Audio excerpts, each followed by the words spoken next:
وسلام على عباده الذين اصطفى أما بعد أعوذ بالله من الشيطان الرجيم بسم الله الرحمن الرحيم إن أول بيت وضع للناس للذي ببكة مباركا وهدى للعالمين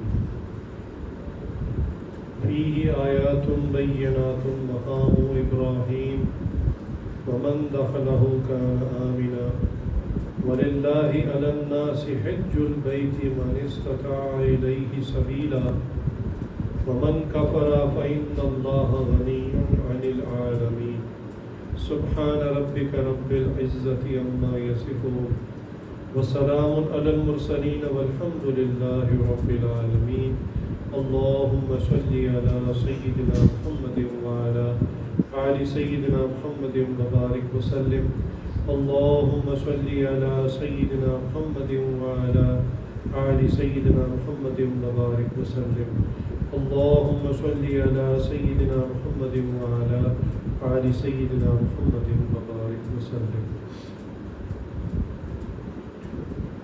اللہ رب العزت نے قرآن کریم میں ارشاد فرمایا ان اول بیت وضع للناس کہ سب سے پہلا گھر جو انسانوں کے لیے بنایا گیا، یعنی رہائش کے لیے نہیں، عبادت کے لیے، سب سے پہلا گھر جو عبادت کے لیے انسانوں کی بنایا گیا، تو یہاں پر ایک لفظ استعمال ہوا ہے شہر مکہ کے لیے، بکہ، با کے ساتھ بکہ، اور یہ مکہ کا پرانا قدیم نام ہے، اتنا پرانا نام ہے کہ عیسائیوں کی بائبل کتاب کے اندر مکہ لفظ موجود ہے، اور وہاں پر پوری یعنی وہاں پر جو آیت ہے وہ اسی طرح ہے کہ لوگ اللہ کے گھر کی عبادت کے لیے جاتے ہیں جو مکہ میں موجود ہے۔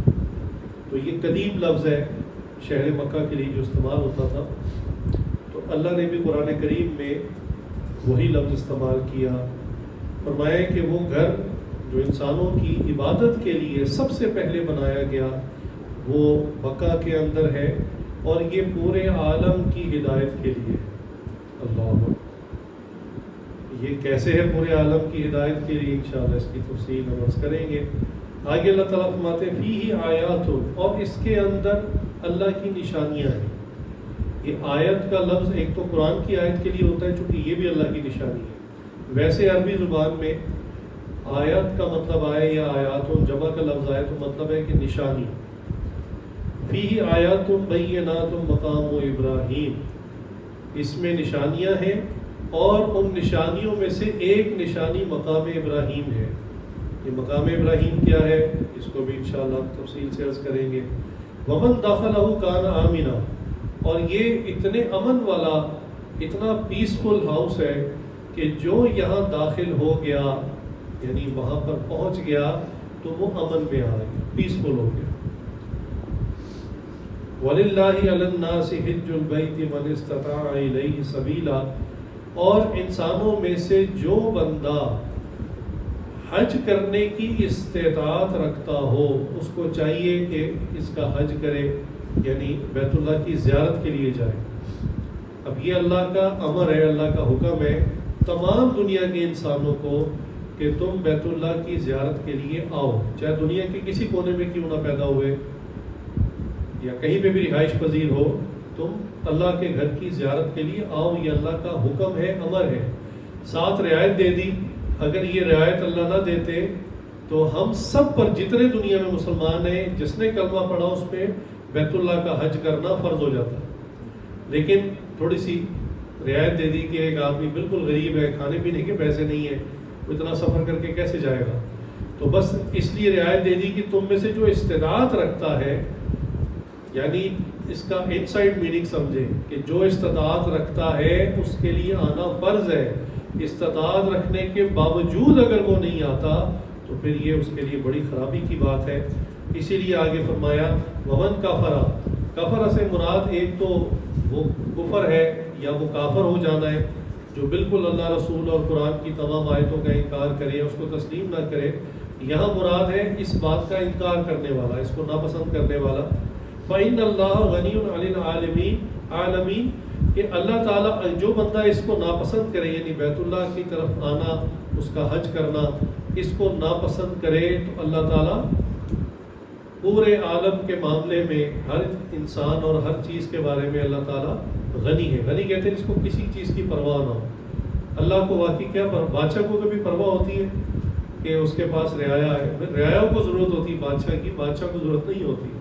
لیکن بہرحال یہ مثال اس لیے ٹھیک نہیں ہے کیونکہ دنیا کے بادشاہ کو بہرحال رعایا کی ضرورت ہوتی ہے، اپنے خدام کی ضرورت بھی ہوتی ہے۔ اللہ تعالیٰ کے ساتھ یہ مثال 100% تو درست نہیں بیٹھتی، لیکن قریب قریب مثال ہے سمجھانے کے لیے۔ اور نہ اللہ تعالیٰ کی وہ ذات ہے جس کو نہ فرشتوں کی ضرورت ہے، نہ ہی انسانوں کی ضرورت ہے، نہ ہی کسی اور مخلوق کی ضرورت ہے۔ یہ تو اللہ کی محبت ہے، اللہ تعالیٰ ہم سے محبت کرتے ہیں، تو اس لیے اللہ تعالیٰ نے ہمیں کچھ احکامات دیے اور اپنی طرف بلایا۔ آج سے بیانات کی ایک سیریز کا انشاءاللہ بفضل باری تعالیٰ سلسلہ شروع ہو رہا ہے، کیونکہ آگے پھر یعنی ذی الحج کا مہینہ آ جائے گا، اور حج کے مہینے میں جو عموماً بڑا ایک پرومیننٹ عمل ہے، ایک تو حج خود ہے، جو لوگ جا رہے ہیں مرد خواتین ان کو تو اس کا پتہ ہے اور وہاں جا کے وہ ارکان ادا کرتے ہیں۔ باقی پوری دنیا میں جو مسلمان ہیں وہ عید الاضحیٰ کے اوپر جانور ذبح کرتے ہیں۔ بس جانور ذبح کرنا اور اس سے متعلق چند چیزوں کا پتہ ہوتا ہے، اس کی پوری تاریخ عموماً معلوم نہیں ہوتی۔ اس لیے دل میں یہ بات آئی کہ ہر مسلمان کو بیسکس کا پتہ ہونا چاہیے، کم از کم جو بیت اللہ اللہ کا گھر ہے، اس کی بنیاد کب پڑی، کہاں سے، اس کے اندر کیا تفصیلات ہیں، اور پھر وہ آگے جا کر انشاءاللہ اسی کے اندر سیدنا ابراہیم علیہ السلام کا واقعہ بھی آئے گا، وہ بھی انشاءاللہ اس میں کور ہوگا۔ تو کوشش کیجئے کہ اس میں آپ کا کوئی جو ہے نا وہ سیشن مس نہ ہو۔ تو سب سے پہلے اللہ نے بھی اس آیت میں یہی بات کی کہ جو سب سے پہلا گھر عبادت کے، انسانوں کی عبادت کے لیے بنایا گیا، وہ مکہ میں تھا، یا مکہ اللہ نے استعمال کیا۔ تو اس سے ایک بات کلیئر ہو گئی کہ جو لوگ یہ سمجھتے ہیں کہ بیت المقدس ہمارا قبلہ اول ہے فلسطین کے اندر، مسجد اقصیٰ، تو وہ قبلہ اول ہے کسی نسبت کی وجہ سے، قبلہ اول ہے، اس کو قبلہ اول کسی خاص نسبت کی وجہ سے کہتے ہیں، لیکن وہ تو بہت بعد میں کنسٹرکٹ ہوا، وہ تو بنایا یعنی حضرت سلیمان علیہ السلام نے اس کو تعمیر کیا، وہ تو بہت بعد میں آنے والے ہیں۔ اس سے پہلے جو انبیاء تھے آدم علیہ السلام کے بعد جتنے انبیاء سلیمان علیہ السلام تک آئے، وہ پھر کس کی عبادت کرتے تھے، یعنی کس طرف رخ کر کے عبادت کرتے تھے؟ تو اللہ نے قرآن کی آیت میں ہی اس بات کو واضح کر دیا کہ جو انسانوں کی عبادت کے لیے سب سے پہلا گھر بنایا گیا وہ مکہ کے اندر بیت اللہ بنایا گیا۔ اچھا، اس اختلاف کو بھی انشاءاللہ ہم کلیئر یوں کر لیتے ہیں کہ بیت اللہ کو سب سے پہلے فرشتوں نے تعمیر کیا اللہ کے حکم سے، ابھی انسان بھی دنیا میں نہیں آئے تھے۔ اللہ کے حکم سے بیت اللہ کی جو پہلی عمارت ہے، پہلی کنسٹرکشن ہے، وہ فرشتوں نے کی تھی۔ اسی کی طرف اشارہ ہے، جو پہلا گھر انسانوں کی عبادت کے لیے بنایا وہ یہ تھا بیت اللہ۔ ہاں، وقت کے ساتھ بہت ایسے موقع آئے، بہت ایسے واقعات آئے کہ بیت اللہ کی جو عمارت تھی، جو یہ کمرہ بنا ہوا ہے، تو یہ کئی مرتبہ منہدم ہو گیا، گر گیا، اور اللہ تعالیٰ کی اس میں ہر کام میں حکمت ہوتی ہے، اللہ کی منشا ہوتی ہے۔ اللہ کا گھر کیسے گر سکتا ہے، سوال ہی پیدا نہیں ہوتا، لیکن اللہ تعالیٰ نے یعنی ایک طرف تو یہ نا کہ ابراہا ہاتھیوں کا لشکر لے کر آ رہا ہے تباہ کرنے کے لیے، اور اللہ تعالیٰ نے چھوٹے چھوٹے کو بڑی فوج نہیں بھیجی، ہاتھی سے بڑا جانور بھیجنا چاہیے تھا۔ انسان کی عقل اس طرح سوچتی ہے کہ اللہ تعالیٰ اپنی طاقت کا اظہار کرتے کوئی ہاتھی سے بھی بڑا جانور نکل آتا اور وہ تباہ کرتا۔ تو یہ چونکہ انسانی لاجک میں چیز آ جاتی ہے، اس لیے یہ معجزہ نہیں بنے گی۔ معجزہ وہ چیز ہوتی ہے جو انسانی عقل میں فٹ نہ آئے اور انسان کو حیران کر دے، یا دوسرے لفظوں میں سمجھے نا کہ آپ سے کوئی لڑنے کے لیے بچہ آ جائے تو کیا آپ جو ہے اپنے ساتھ 4-5 بندے لے کے جائیں گے اس کا مقابلہ کرنے؟ چھوٹا سا بچہ ہے، آپ اس کو زیادہ توجہ بھی نہیں دیں گے۔ تو ہاتھیوں کا لشکر تو وہ لے کر آیا نا، اپنی طرف سے بہت یعنی زبردست چیز لے کر آیا، وہ ہاتھی عرب میں ہوتے نہیں ہیں، عرب کی زمین میں ہاتھی نہیں پائے جاتے. اس نے حبشہ سے ان کو منگوایا اور اپنے یعنی جو بادشاہ تھا اس کو خط لکھ کر کہا مجھے ہاتھی بھیجو. تو یوں سمجھو کہ عربوں نے جو سب سے بڑا جانور دیکھا تھا وہ گائے دیکھی تھی. اب جب ہاتھی انہوں نے دیکھا، اور ہاتھی بھی وہ جو بڑے تربیت یافتہ وار ایلیفینٹس ان کو کہتے ہیں، ان کو خاص ٹریننگ دی جاتی ہے. ٹریننگ یہ دی جاتی ہے کہ جب وہ اوپر ہاتھی مان اس کو اشارہ کرتا ہے تو آگے انسان ہو، گھوڑے پر کوئی سوار ہو، تو وہ ہاتھی نا اس کو رومتا ہوا آگے چلا جاتا ہے پیروں کے نیچے. اور ہاتھی کی اسٹرینتھ اتنی ہوتی ہے کہ اس کو تو کوئی مقابلہ ہی نہیں کر سکتا. حتیٰ کہ کوئی دیوار ہو، کوئی قلعہ ہو، تو وہ اس کے لیے توڑنا مسئلہ نہیں ہوتا، بہت آسان ہوتا ہے.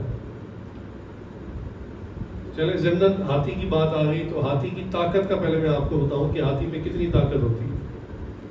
ہمارے حضرت کو زیمبیا جانے کا اتفاق ہوا، اور یہ موسٹلی جو ملک ہے زیادہ تر جنگل ہے، فارسٹ ہے، سچ مچ کا جنگل ہے، جنگلی جانور ہوتے ہیں وہاں. اور ان کی سفاریز بھی ایسے ہیں، بہت بڑی بڑی، کئی 100 ایکڑ کی ان کے زو ہوتے ہیں، اور جانور کھلے پھر رہے ہوتے ہیں، اور اتنے خطرناک ہوتے ہیں کہ کوئی جانور آپ پر واقعی حملہ کر سکتا ہے. اس لیے انسٹرکشنز ہوتی ہیں کہ آپ نے گاڑی کا شیشہ نہیں اتارنا، ہارن نہیں دینا، اور گاڑی سے نیچے کسی صورت نہیں اترنا. حضرت ایک مرتبہ اس کی یعنی ایک ساتھی جو میزبان تھے حضرت کو اس کے سیر کروانے کے لیے لے گئے، کیونکہ اس میں کوئی غیر شرعی بات نہیں تھی، جنگل ہے، جانور ہے، اللہ کی مخلوق دیکھ کے بھی اللہ کی یاد تازہ ہوتی ہے.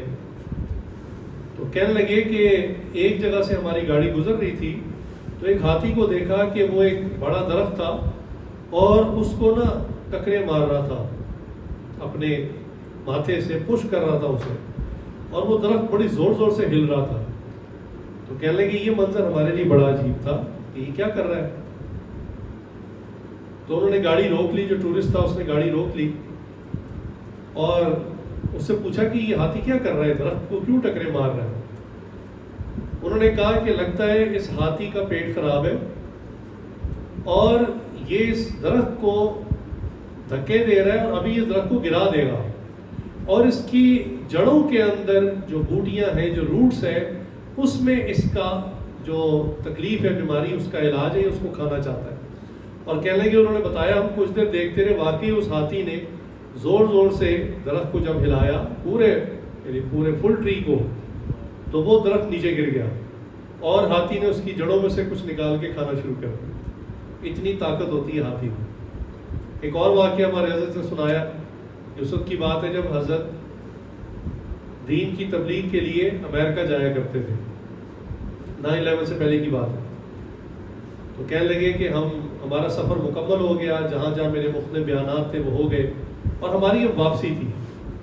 تو کہنے لگے ایک جگہ سے گزرے تو امریکہ میں جو ساتھی میزبان تھے جو ڈرائیو کر رہے تھے، انہوں نے کہا کہ حضرت یہاں ایک منظر ہے بڑا زبردست دیکھنے والا اور ہم بالکل اسی کے پاس سے گزر رہے ہیں.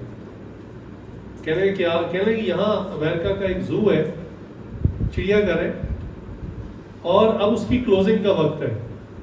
تو کلوزنگ کے ٹائم پر یہاں ہر روز ایک ایونٹ ہوتا ہے، میں آپ کو وہ دکھانا چاہتا ہوں جو ہاتھی سے متعلق ہے. حضرت نے کہا بھی میرا ان چیزوں میں کوئی شوق نہیں ہے، لیکن کہنے لگے میرے ساتھ اہلیہ بھی تھی، بچے بھی تھے. تو بچے چھوٹے تھے، اس انہوں نے ضد کر دی کہ ابو ہم نے بھی ہاتھی دیکھنا ہے. خیر کہنے لگے ہم وہاں داخل ہو گئے. اب ایونٹ کیا تھا کہ انہوں نے ایک طرف ہاتھی کھڑا کیا ہوا تھا، زو کی کلوزنگ کا وقت تھا، اور ایک لمبی رسی باندھی تھی ہاتھی کے ساتھ، اتنی لمبی کہ جو تاحد نگاہ تک یعنی آنکھوں سے غائب ہو جاتی تھی، اتنی لمبی رسی. اور زو میں جتنے لوگ آئے ہوتے تھے ان کو یہ کہا جاتا تھا کہ آج آپ کا اور ہاتھی کا مقابلہ ہے اور دیکھتے ہیں کہ کون جیتتا ہے، رسا کشی کا مقابلہ ہے. تو کہنے لگی ہم نے دیکھا کہ یعنی دور تک انسان نظر آنے بند ہو گئے، اس رسی کے ساتھ جتنے بھی لوگ مرد عورتیں آئے تھے وہ سب چمٹے ہوئے تھے اس رسی کے ساتھ، اور ایک طرف ہاتھی کھڑا تھا اور درمیان میں انہوں نے ایک لائن بنائی ہوئی تھی. تو کہنے لگے جو ہاتھی باندھ تھا وہ ہاتھی کے پاس ہی کھڑا تھا اور ہاتھی کا منہ اس طرف تھا اور لوگ اس کو پیچھے رسی سے کھینچ رہے تھے. اس نے 1 2 3 کہا اور مقابلہ شروع ہو گیا. تو کہنے لگے لوگ زور لگا رہے ہیں, اتنے لوگ کہ جن کو شاید گنا بھی نہیں جا سکتا, اتنی لمبی رسی, لوگ چپکے ہوئے اور پورا زور لگا رہے ہیں. تو کہنے لگے ہاتھی باندھ نے اس کو ایک اشارہ کیا, تو ہاتھی ایک قدم پیچھے آیا. جب ایک قدم پیچھے آیا تو مائک پہ اناؤنس ہوا کہ جی آپ کو یعنی کامیابی حاصل ہونے کے قریب ہیں آپ, یعنی یہ جو ہے یہ بڑا آپ کے لیے آج خوش نصیبی کا ایک مومنٹ ہے کہ آپ نے ہاتھی کو ایک قدم پیچھے کھینچ لیا ہے. اور وہ کہتے تھے اس سے پہلے کبھی نہیں ہوا, لوگ اور خوش ہوتے اور ایکسائٹمنٹ میں کھینچتے. اب جب لوگوں کا زور یعنی آخری پیک پہ پہنچ جاتا تو وہ ہاتھی کو اشارہ کرتا اور وہ سب کو کھینچ کے لائن سے اس طرف لے جاتا. کہنے کہ ہمیں اس دن اندازہ ہوا کہ ہاتھی میں کتنی طاقت ہوتی ہے, اللہ کہ جتنے بھی لوگ ہیں ان کو وہ کھینچ کے لے گیا. اور وہ جو ایک قدم پیچھے آیا تھا نا, وہ بھی اس کی ٹریننگ کا حصہ تھا, لوگوں نے اس کو زور سے نہیں کھینچا. تو یہ بتانے کا مقصد یہ ہے کہ ابرہہ اپنا ہاتھیوں کا لشکر لے کر آیا, اور یہ خود بھی حبشی تھا, حبشی لوگ ویسے بڑے جنگجو ہوتے ہیں. تو اس نے بیت اللہ کو گرانے کا ارادہ کیا کہ میں بیت اللہ کو گرا دوں گا, اور پھر جو ہے جو ہم نے اپنے شہر میں ایک کلیسا بنایا, عبادت خانہ بنایا, پھر لوگ اس کی عبادت کریں گے. تو واقعہ تو یہ لمبا ہے, آگے جا کے انشاءاللہ پھر اس کو تفصیل سے کریں گے. تو یہ ہاتھی لے کر آئے. عربوں نے ہاتھی دیکھے نہیں تھے, ان کے لیے سمجھ لیں اس زمانے میں وہ ٹینک اٹھا کے لے آیا تھا. اب جس زمانے میں لوگ نیزے سے, تلوار سے, تیروں سے لڑتے تھے, تو اس زمانے میں ان کے پاس ٹینک آ جائے مقابلے میں تو بندہ مقابلہ ویسے نہیں کر سکتا. تو اللہ رب العزت کی جو مدد آئی اپنے گھر کی حفاظت کے لیے, اللہ تعالیٰ نے اتنا چھوٹا پرندہ بھیجا جو چڑیا سے بھی چھوٹا ہوتا ہے, ابابیل سائز میں چڑیا سے بھی چھوٹا. اور ان کے پاس کوئی خطرناک چیز نہیں تھی, بس چھوٹے چھوٹے کنکر تھے. عرب کی زمین میں آج بھی کنکر پائے جاتے ہیں. تو 2 کنکر انہوں نے اپنے پنجوں میں پکڑے ہوئے تھے, ایک اپنی چونچ میں پکڑا ہوا تھا. 3 کنکر ہر پرندے کے پاس تھے, اور تعداد ان کی بہت زیادہ تھی, اتنی زیادہ تھی کہ آسمان اوپر جو ہے وہ سیاہ ہو گیا. اور جب وہ بالکل ہاتھیوں کے لشکر کے اوپر پہنچ گئے تو انہوں نے اپنے ہاتھ میں جو کنکر تھے وہ چھوڑ دی. اب آپ کو میں ایک اگلی بات بتاؤں, معجزات جو ہے نا, میں نے پہلے کہا وہ چیز جو عقل کے خلاف ہو, عقل تسلیم نہ کرتی ہو, اسی سے انسان کو یقین آتا ہے کہ اللہ کی طاقت ہے, اللہ کی غیبی مدد ہے. جس چیز کو سائنس پروف کر دے یا عقل اس کو مان لے وہ معجزہ نہیں ہوتا, یہ یاد رکھیے. تو آپ سوچیں اتنا سا کنکر جو اوپر سے گرا ہاتھی کے اوپر, تو ہاتھی اتنے بڑے جسامت والا, اتنی ہارڈ اس کی سکن ہوتی ہے کہ جو لوگ ہاتھی کا شکار کرتے ہیں نا, اس کی گن اسپیشل ہوتی ہے. ہاتھی کو عام گولی اثر نہیں کرتی, اس کے لیے گولی بھی اسپیشل ہوتی ہے جو ہاتھی کو مارنے کے لیے, اس کی گن بھی اسپیشل ہوتی ہے. اتنی موٹی سکن میں اگر عام گولی نہیں داخل ہوتی تو چھوٹے سے پتھر نے کیا اس کا نقصان کرنا تھا. دوسری بات, معجزہ کو بیان کرنے سے پہلے اس بات کو سمجھنا ضروری ہے کہ جن جگہوں پہ کنسٹرکشن ہو رہی ہوتی ہے, عمارتیں بن رہی ہوتی ہیں, وہاں لوگ احتیاط کی وجہ سے نا ہیلمٹ پہنتے ہیں کہ اوپر سے کوئی چیز گرے سر زخمی نہ ہو, لیکن پھر بھی حادثہ ہو جاتا ہے. بعض اوقات اوپر مزدور کام کر رہے ہوتے ہیں دوسری تیسری منزل پہ, اور وہاں سے کسی کے ہاتھ سے اینٹ یا اینٹ کا ٹکڑا گرتا ہے, اور نیچے جو بندہ پھر رہا ہوتا ہے نا اس کے سر پہ لگتا ہے.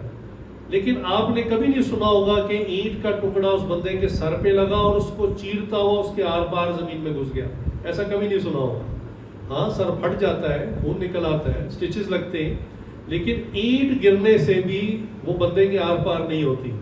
اب یہاں معجزہ سننے والا ہے جس کا ذکر قرآن میں بھی سورہ فیل کے اندر ہے, آخری پارے کے اندر جا کر آتا ہے, اور انشاءاللہ ہم جب بیت اللہ کی تفصیل سے بات کریں گے تو اس میں بھی جیسے ابھی آ گیا. تو وہ کنکر تھے, چھوٹے چھوٹے پرندوں نے اٹھائے ہوئے تھے. اللہ کے حکم سے جب ان کو چھوڑا تو وہ جس بندے کے سر میں لگتے اس کے جسم سے آر پار ہو جاتے, جس ہاتھی کو لگتے اس کے جسم سے آر پار ہو جاتے. حتیٰ کہ قرآن نے ایسا بیان کیا کہ کچھ دیر میں وہ ایسے پڑے ہوئے تھے جیسے جانور جو ہے وہ چارہ اپنا کھا لیتا ہے نا اپنی کھرلی میں سے, تو جو منہ مار کے چھوڑ دیتا ہے نا, تو وہ جو کٹا پھٹا اور جس کے اندر گند بھی مل چکا ہوتا ہے, غلاظت بھی مل چکی ہوتی ہے. اس قسم کا ٹریش قسم کا چارہ جو بچ جاتا ہے نا، اس لشکر کی یہ حالت ہو چکی تھی. بالکل کٹے پٹے اعضاء ان کے نیچے پڑے ہوئے تھے، صرف کنکر گرنے کی وجہ. یہ معجزہ تھا، بتا یہ رہا تھا کہ اللہ کی حفاظت اپنے گھر کے لیے.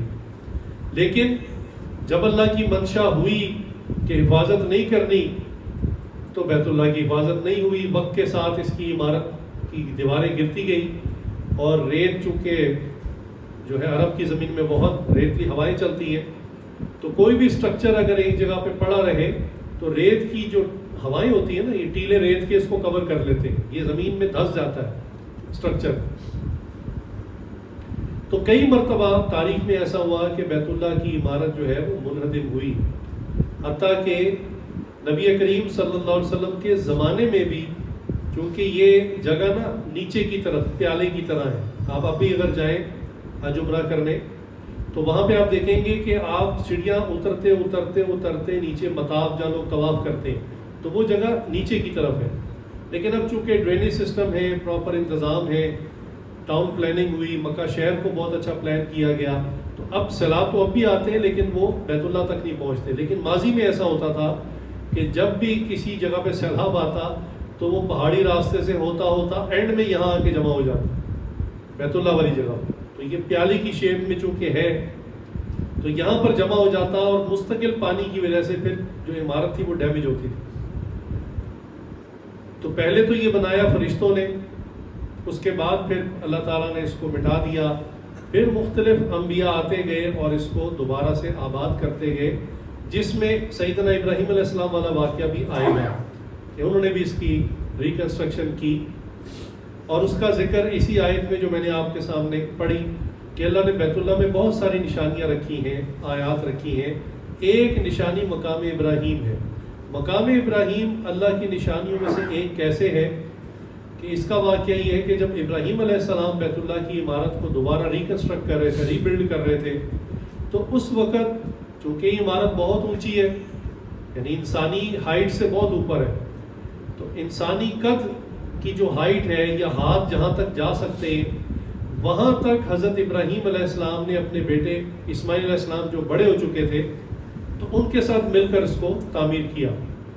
لیکن مسئلہ یہ تھا کہ جو آخری پتھر انہوں نے پورے ہاتھ اوپر کر کے اور پنجے اٹھا کر رکھا، ان کو پتا تھا کہ اگلا پتھر میں نہیں رکھ سکتا کیونکہ میری جو قد کی لمٹ ہے وہ اب ختم ہو گئی، اس سے اوپر اب بنانا ممکن نہیں ہے. اس زمانے میں کوئی کرین، کوئی لفٹ، کوئی ایسی چیز تو تھی نہیں. اب ابراہیم علیہ السلام کو پتہ ہے کہ اس کے اوپر میں پتھر نہیں رکھ سکتا، اور اسماعیل علیہ السلام کو بھی پتہ ہے. لیکن جب وہ پتھر رکھ دیا اس کے بعد انہوں نے بیٹے سے کہا کہ بیٹا لاؤ مجھے اور پتھر دو. تو اسماعیل علیہ السلام نے کہا کہ ابا جان اب تو اوپر جانا ممکن نہیں ہے. انہوں نے کہا بیٹا تو پتھر پکڑا. انہوں نے اللہ کا نام لے کے پتھر والد صاحب کو پکڑایا اور حضرت ابراہیم علیہ السلام نے اس پتھر کو پکڑا، اور یہی وہ کام تھا جو وہ کر سکتے تھے. اس کے آگے ان کا اختیار نہیں تھا، اور جس جگہ پہ اس کو لگانا تھا بس وہاں جا کر کھڑے ہو گئے اور اللہ کی طرف متوجہ ہو گئے، یا اللہ یہ میں کر سکتا تھا، اس کے آگے میرے اندر استعداد نہیں ہے کہ میں پتھر مزید ہائٹ پہ لے جا سکوں. اللہ کی مدد آئی کہ ابراہیم علیہ السلام خود جس پتھر پہ کھڑے ہوئے تھے وہ پتھر لفٹ کی طرح اٹھنا شروع ہو گیا، اور جس ہائٹ پر جانا مقصود تھا وہاں انہوں نے اس پتھر کو پلیس کیا، رکھا، اور وہ پتھر جب ہی نیچے آنا چاہتے تھے، ارادہ کرتے تو پتھر نیچے آ جاتا تھا. اللہ کی شان. پورے بیت اللہ کی کنسٹرکشن پھر ایسے ہی ہوئی کہ وہ چاروں طرف کی دیوار میں جب اوپر جانا چاہتے تھے اسی پتھر پہ کھڑے ہوتے تھے اور وہ پتھر ان کو اوپر نیچے کرتا تھا. وہ پتھر ایسا ہے کہ اس کے اوپر ابراہیم علیہ السلام کے پیروں کے واضح نشان ہیں، یعنی ہلکا سا چھاپا نہیں ہے، باقاعدہ. یوں سمجھ لیں جیسے کوئی بندہ کیچڑ میں اگر پاؤں ڈالے اور نکال لے تو اس میں پورا پیروں کا پرنٹ بن جاتا ہے اور وہ ڈرائی ہو جائے، تو اس طرح وہ باقاعدہ پتھر ہے. تو شاید اللہ نے اس پتھر کو نرم کر دیا کہ ابراہیم علیہ السلام کے پاؤں کی پراپر گرپ بن جائے، دائیں میں گر نہ سکے. تو وہ پتھر آج بھی موجود ہے. یہ معجزات میں سے ایک ہے. تو بیت اللہ کی وہ سائڈ جہاں پر اب دروازہ ہے، دروازے پہلے دو تھے، ایک جو اب دروازہ ہے یہ، اور ایک اس کے بالکل اپوزٹ سائڈ پر ایک دروازہ تھا. اس کے نشانات اب بھی ہیں. جیسے ابھی آج کل ویڈیوز آ رہی ہیں، غلاف کعبہ تبدیل ہو رہا ہے، تو نیچے سے جو اصل پتھروں کی عمارت ہے اس کے ویوز آ رہے ہیں. تو اگر آپ کو دیکھنے کا موقع ملے تو آپ نوٹ کیجئے گا کہ جہاں اب دروازہ موجود ہے اس کی اپوزٹ سائڈ میں بھی ایک دروازہ تھا، لوگ اس میں داخل ہوتے تھے اور عبادت کر کے دوسری طرف سے نکل جایا کرتے تھے، لیکن نبی کریم صلی اللہ علیہ وسلم نے اپنے زمانے میں اس دروازے کو بند کروا دیا تھا کہ اس کو ہم اس طرح گزرگاہ نہ بنائیں، اور سیکیورٹی بھی بہتر رہتی ہے، ایک ہی دروازہ تھا، اس کو کھولا، اندر گئے، عبادت کی اور بند کر کے باہر آ گئے۔ تو بہرحال بیت اللہ کے یہ دو دروازے تھے۔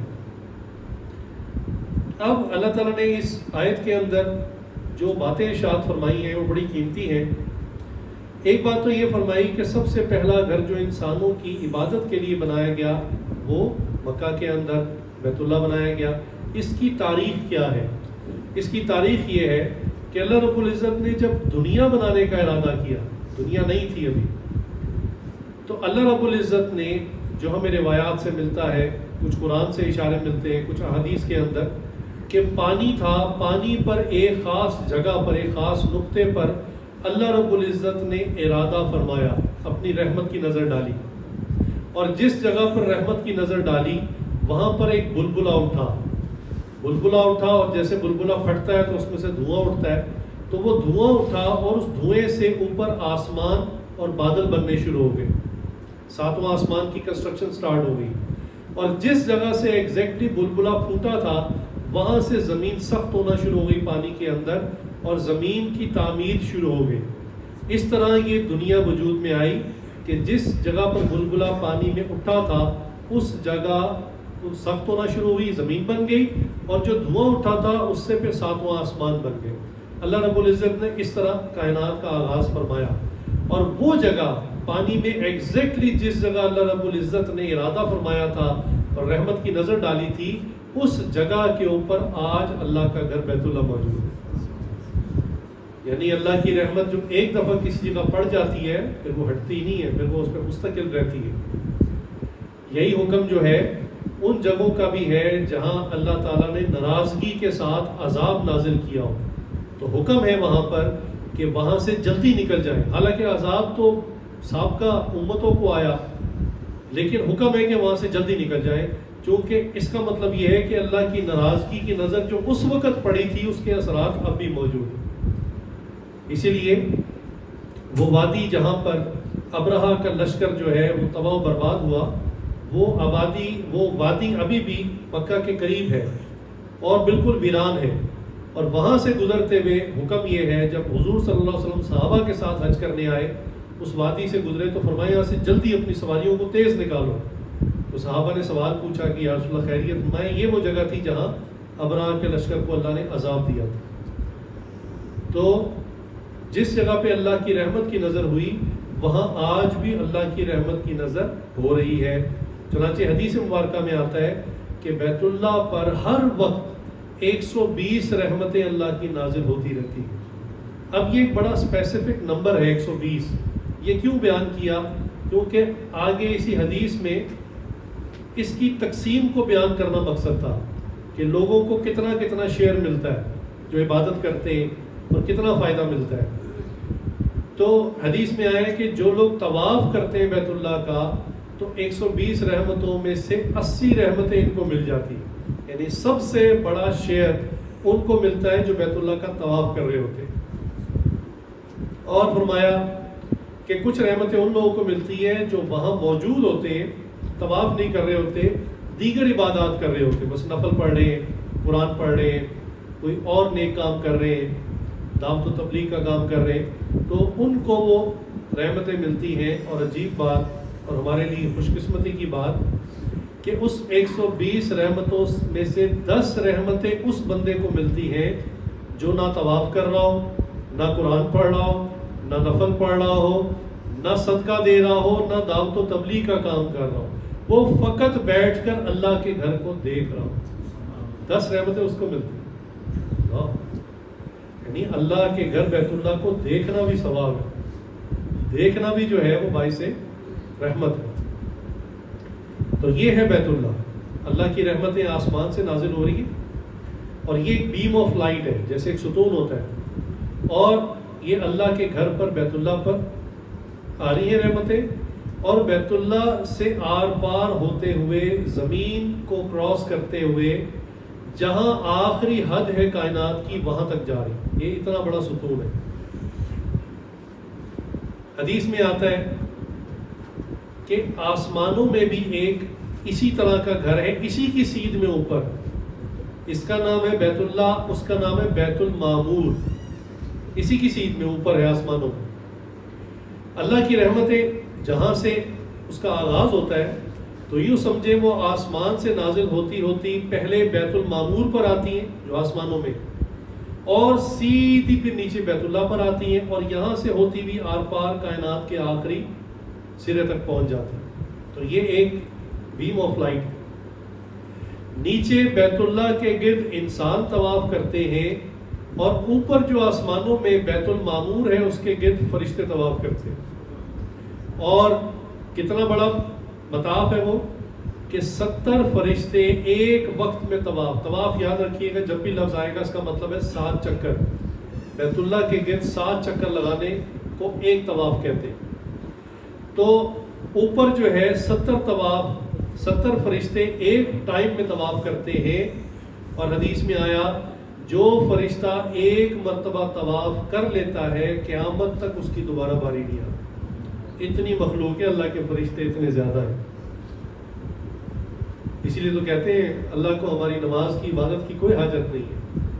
اللہ نے کئی ایسے فرشتے پیدا کیے جو قیام کی حالت میں پیدا ہوئے، قیام میں مستقل اللہ کا ذکر، اللہ کی تعریفیں کر رہے ہیں، حمد و ثنا بیان کر رہے ہیں. کئی اللہ نے فرشتے پیدا کیے جو رکوع کی حالت میں ہیں، قیامت آ جائے گی وہ رکوع کی حالت میں اللہ کی حمد و ثنا بیان کرتے رہیں گے. اور کئی فرشتے ایسے ہیں جو اللہ نے سجدے کی حالت میں پیدا کیے، قیامت آ جائے گی وہ اللہ کی حمد و ثنا بیان کرتے رہیں گے. یہ نماز میرے اور آپ کو فائدہ دینے کے لیے، اللہ تعالیٰ کو اس کا کوئی فائدہ نہیں. اتنی مخلوق اللہ کی ویسے اللہ کی عبادت کر رہی ہے. اللہ تعالیٰ کو یہ پسند ہے کہ ہم اپنی مصروفیت میں سے وقت نکال کر نماز پڑھتے ہیں. وہ جو 2.5-3 منٹ کی نماز ہے اس کی اتنی ویلیو نہیں ہے. ویلیو اس بات کی ہے کہ ہم نے اللہ کو یاد رکھا، مؤذن کی اذان کا جو ہے وہ جواب دیا، اور ہم نماز کے لیے حاضر ہو گئے. یہ چیز اللہ کو پسند ہے کہ بیوی بچوں کو چھوڑا، دکاندار ہے تو دکان کو چھوڑا، کارخانے والا ہے تو کارخانے کو چھوڑا، جہاں جہاں مصروف تھے، کھیتی باڑی والا ہے تو کھیت کو چھوڑا، اور اللہ کے حضور میں حاضر ہو گئے. یہ چیز اللہ کو پسند ہے. اور یہی وہ چیز ہے جو ہمیں فرشتوں سے زیادہ اللہ کی بارگاہ میں افضل بنا دیتی ہے. اسی لیے اللہ تعالیٰ نے فرمایا انسانوں کو میں نے اشرف المخلوقات بنایا. حالانکہ فرشتوں میں نہ نفس ہے، نہ شہوت ہے، نہ انہیں بھوک لگتی ہے، نہ انہیں بیوی کی ضرورت ہے، نہ انہیں اولاد کی حاجت ہوتی ہے، کوئی ڈسٹریکشن نہیں، شیطان بھی ان کو نہیں تنگ کرتا. ہر وقت بغیر وقت ضائع کیے 24 گھنٹے اللہ کی عبادت کرتے ہیں. پھر بھی اللہ کو انسان کی عبادت اس لیے زیادہ پسند ہے کہ انسان ان ڈسٹریکشنز کے باوجود اس میں سے اپنا پلو چھڑاتا ہے اور اللہ کے حضور حاضر ہو جاتا ہے. فرشتوں کو تو اللہ نے ڈیزائن اسی کام کے لیے کیا ہے. ان کے پاس تو مصروفیت ہے اور کوئی نہیں، انہوں نے تو یہی کام کرنا ہے.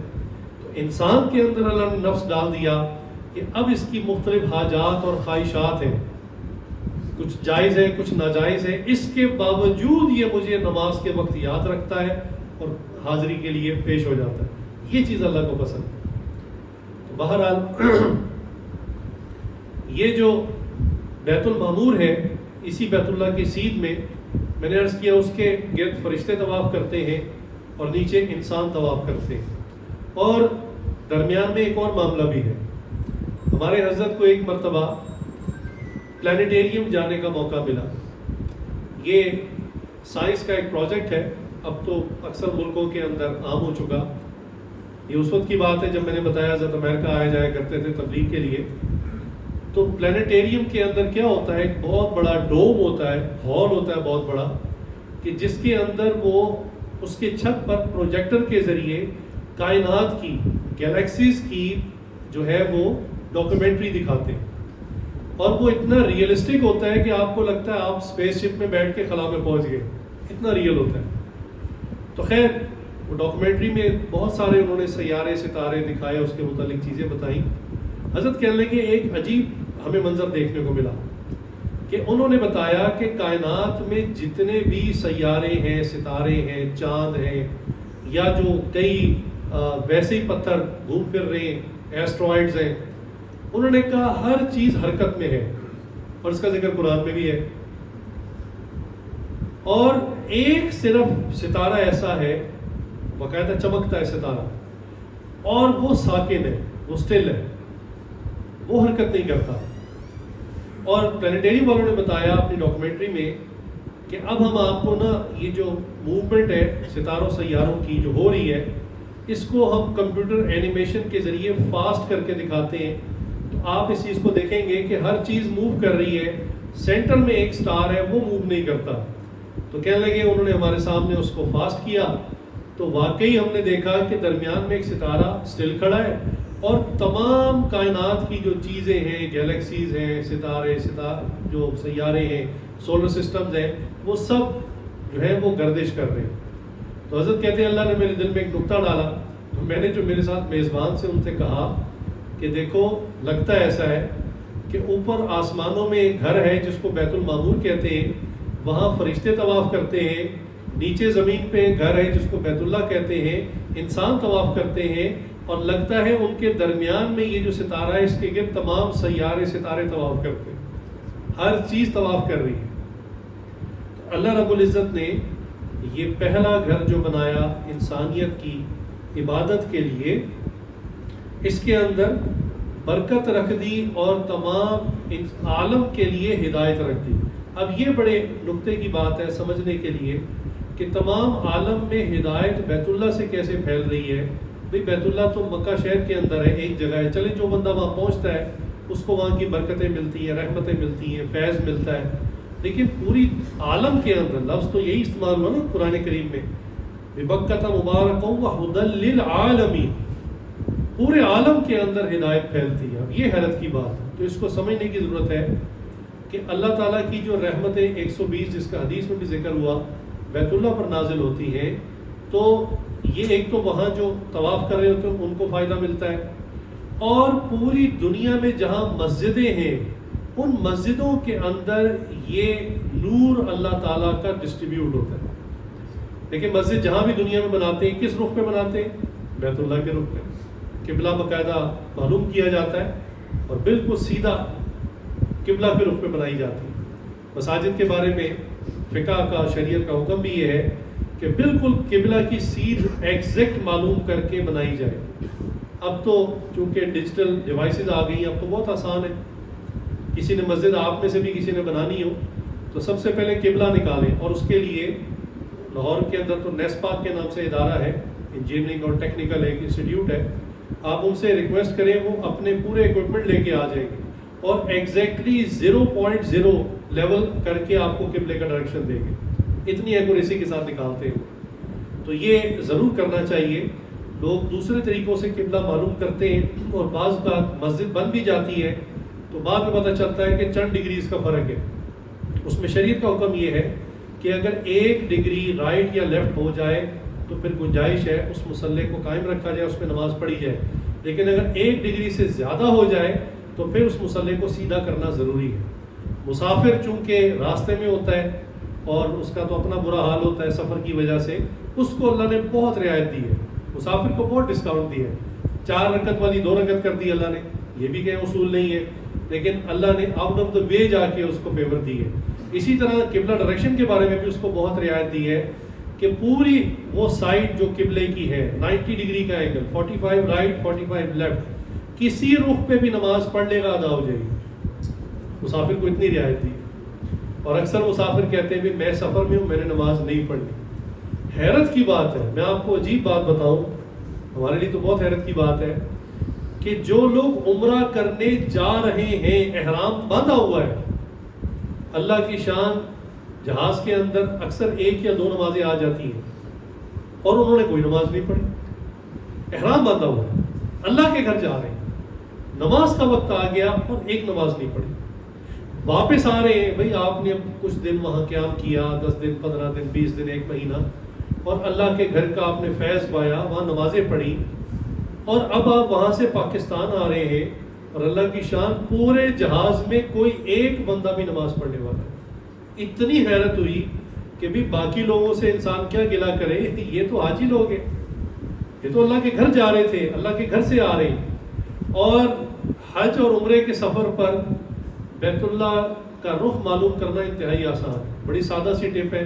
جب آپ مکہ کی طرف جا رہے ہیں عمرہ کرنے کے لیے تو جہاز کا رخ جس طرف ہے، جدھر آپ بیٹھے ہوئے سیٹ سے آپ کی جس رخ پہ، تو وہی بیت اللہ کا رخ ہے. اور اگر جہاز کچھ اینگل دائیں بائیں ہے بھی تو اتنے اینگل کی رعایت ہے، اجازت ہے. آپ نے اپنی سیٹ سے اٹھنا ہے اور 4 رکعت والی 2 رکعت ہے، فجر کی ویسے ہی 2 رکعت ہے، اور مغرب 3 رکعت کی 3 رکعت ہے.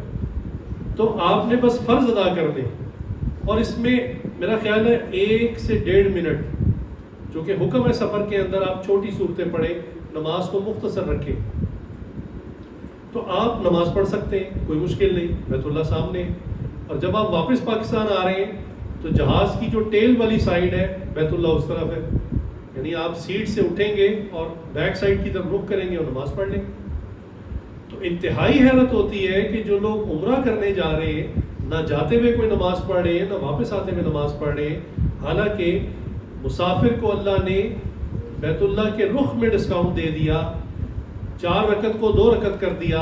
اگر پانی اس کو نہ ملے تو پاک مٹی سے تیمم کر کے نماز پڑھ لے، اتنی رعایت کر دی، اور پھر بھی مسافر نماز چھوڑ دیتا. تو سوال یہ تھا کہ بیت اللہ جو ہے وہ پورے عالم کے لیے رحمت کیسے ہے. تو میں نے عرض کیا کہ وہ جو رحمت اللہ کی آ رہی ہیں وہ صرف بیت اللہ تک نہیں رکتی، وہ ایک تو اس کے آر پار بھی جا رہی ہیں، اور وہاں سے وہ ڈسٹریبیوٹ ہوتی ہے پوری دنیا کی مساجد میں. اسی لیے مساجد کو بیت اللہ کی شاخیں یا بیت اللہ کی بیٹیاں کہا جاتا ہے. اور جو لوگ مسجدوں میں، اپنے محلے کی مسجد میں کثرت سے جاتے ہیں، وہاں جا کے نماز پڑھتے ہیں، ان کو وہی نور، وہی تجلیات ملتی ہیں جو بیت اللہ پر نازل ہو رہی ہے. سبحان اللہ. جیسے آپ کوئی چیز لینا چاہیں تو آپ کمپنی میں جاتے ہیں، بعض کا کمپنی بہت دور ہوتی ہے تو آپ کے علاقے میں اس کی فرینچائز ہوتی ہے. تو فرینچائز کا کیا مطلب ہے؟ اس میں وہی کمپنی والا اوریجنل مال مل رہا ہے. آپ فرینچائز سے جا کے لیں گے تو وہی آپ کو پروڈکٹ ملے گی جو ایکچوئل کمپنی کی ہے. تو اسی طرح مساجد کے اندر جو نور آ رہا ہے وہ ایگزیکٹلی وہی نور ہے جو بیت اللہ پر نازل ہو رہا ہے. اسی لیے جماعت کی نماز کی بڑی اہمیت ہے. جماعت کی نماز کو چھوڑنا نہیں چاہیے، اہتمام سے پڑھنا چاہیے. اور نمازی کے لیے تو نبی پاک صلی اللہ علیہ وسلم نے اتنی بڑی بات فرما دی کہ تم جس کو کثرت سے مسجد آتا جاتا دیکھو اس کے صاحب ایمان ہونے کی گواہی دے دو کہ یہ بندہ صاحب ایمان، اس کا ایمان سلامت ہے. اللہ. اب یہ انوارات بیت اللہ پر بھی آ رہے ہیں، وہاں مطاف میں بھی ڈسٹریبیوٹ ہو رہے ہیں، اور مسجد نبوی بھی چونکہ مسجد ہے اس طرف بھی جا رہے ہیں، اور پوری دنیا کی مساجد میں جا رہے ہیں. لیکن ہمارے حضرت نے ایک واقعہ سنایا جس کو سننے کے بعد واقعی اندازہ ہوا کہ یہ پورے عالم کے لیے ہدایت کیسے. اور ایسے کئی واقعات ہوئے ہوں گے. حضرت کے علم میں ایک واقعہ آ گیا، حضرت نے اس کو بیان بھی کیا، اپنی کتاب میں بھی لکھا. فرمانے لگے کہ میری امریکہ میں انگریز سے ملاقات ہوئی تو جو مسلمان ہو چکا تھا، تو کہنے لگے میری عادت ہے کہ میں ہمیشہ جو کنورٹڈ مسلمز ہوتے ہیں ان سے پوچھتا ہوں کہ کیا ریزن بنی، آپ کو کسی مولوی صاحب نے کلمہ پڑھایا، آپ نے قرآن کا مطالعہ کیا، اس سے انسپائر ہوئے، دنیا میں کسی بڑے اسکالر سے انسپائر، کس وجہ سے مسلمان ہوئے. تو ہر بندے کی اپنی سٹوری ہوتی ہے. تو کہنے لگے کہ جب میں نے اس سے پوچھا تو اس بندے نے اپنی پوری کہانی سنائی. انہوں نے کہا جی مجھے نہ کسی مسلمان نے مسلمان کیا ہے، نہ قرآن نے مسلمان کیا. کہنے لگے پھر آپ مسلمان کیسے ہوئے؟ کہنے لگے کہ میں انجینئر ہوں اور میری جاب تھی سعودی عربیہ کے اندر. تو مکہ کے قریب ایک شہر تھا جہاں پہ مجھے رہائش دی گئی، وہیں پہ قریب میرا آفس تھا. کہنے لگے میں صبح چلا جاتا اور شام میں واپس آ جاتا. میری بیوی بھی میرے ساتھ تھی. تو کہنے لگی کہ حج کے دن آئے تو میری بیوی نے ایک دفعہ کھڑکی سے دیکھا کہ کچھ لوگ سفید چادریں لپیٹی ہوئی ہیں اور کچھ پڑھ رہے منہ میں. اور ایک طرف کو جا رہے ہیں, گاڑیاں بھی جا رہی ہیں بھر بھر کے, پیدل بھی لوگ جا رہے ہیں. تو کہنے لگی کہ جب میں شام کو گھر آیا تو اس نے مجھ سے پوچھا کہ یہ کون لوگ ہیں, سفید چادریں لپیٹی ہوئی ہیں اور کچھ پڑھ رہے ہوتے ہیں اور ایک طرف جا رہے ہوتے ہیں, سب کا رخ ایک ہی طرف ہوتا ہے. تو کہنے لگے کہ میں نے اس کو بتایا کہ بھی مسلمانوں کا ملک ہے اور مسلمانوں کا یہ دعویٰ ہے, ان کا یہ کہنا ہے, کیونکہ خدا کو تو یہ بھی مانتے تھے, عیسائی تھے, کہتے تھے مسلمانوں کا یہ کہنا ہے کہ مکہ شہر کے اندر خدا کا ایک گھر ہے, بیت اللہ اللہ کا گھر ہے, تو یہ اس کی عبادت کے لیے جاتے ہیں. کہنے لگے میری وائف نے مجھ سے کہا کہ اچھا اتنا قریب اللہ کا گھر یہاں ہے, تو چلو ہم بھی دیکھ کے آتے ہیں. تو کہنے لگے میں نے اس کو کہا کہ بھی ہم نہیں جا سکتے. انہوں نے کہا کیوں؟ انہوں نے کہا کہ ان کے مطابق ہم نان مسلمز ہیں اور نان مسلمز کو وہاں داخلے کی اجازت نہیں ہے. انہوں نے چیک پوسٹ بنائی بھی ایک جگہ, اور وہاں پر چیکنگ ہوتی ہے, اور اس کے آگے اگر کوئی غیر مسلم چلا جائے تو پھر وہ بہت سختی کرتے ہیں, ڈیپورٹ کر دیتے ہیں. خیر کہنے لگے بیوی خاموش ہو گئی.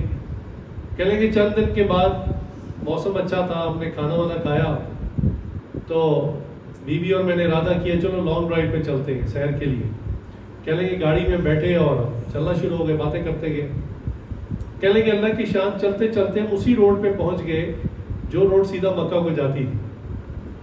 تو کہنے لگے چلتے چلتے اس کی ایک نشانی ہے, اب تو وہاں انہوں نے بہت بڑی قرآن کی رحل بنائی ہوئی ہے, بہت بڑا پل بنایا ہوا ہے, بڑا خوبصورت لگتا ہے.